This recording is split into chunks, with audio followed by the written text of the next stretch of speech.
and good morning from Redbank Plains in Ipswich, and it's wonderful to be joined with the school leaders, but also with Lance, who's the Assistant Minister and the member for Bundamba.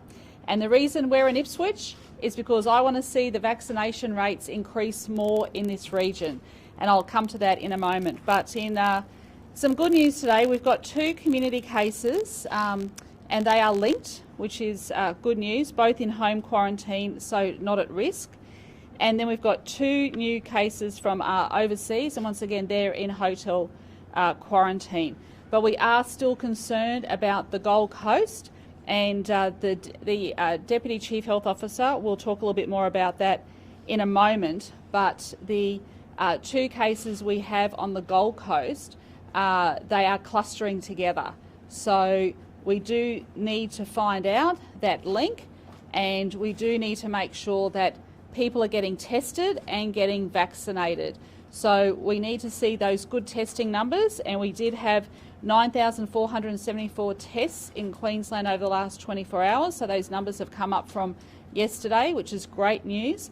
But if you live on the Gold Coast, let me make it very clear, we need to make sure that we do not have community transmission. So we need people to get tested, and if you're asked to home quarantine, we need you to follow the directions from Queensland Health. So we've got schoolies coming up very shortly, so we are concerned, and if you can't socially distance, please wear a mask on the Gold Coast.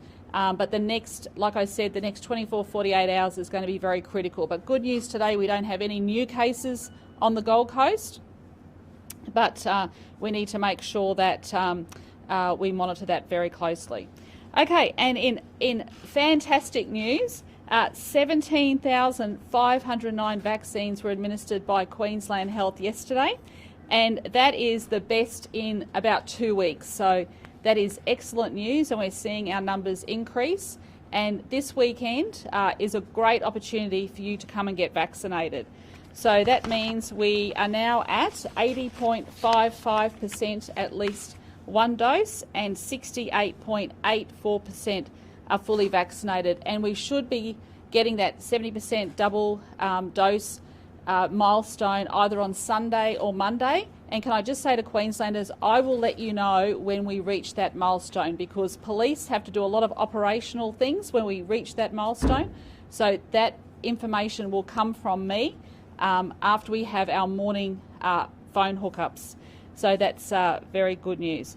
So look, I will let Dr. Aiken talk a little bit more about those cases, but I will just say this, that this weekend we're having our school vaccination blitz, so more than 50 schools.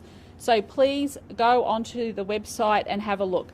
Now, the reason we're here in Ipswich is because I really want to see these vaccination rates increase in Ipswich. At the moment, Ipswich is just sitting below the state average of 78.5 first dose and 64.5 second dose.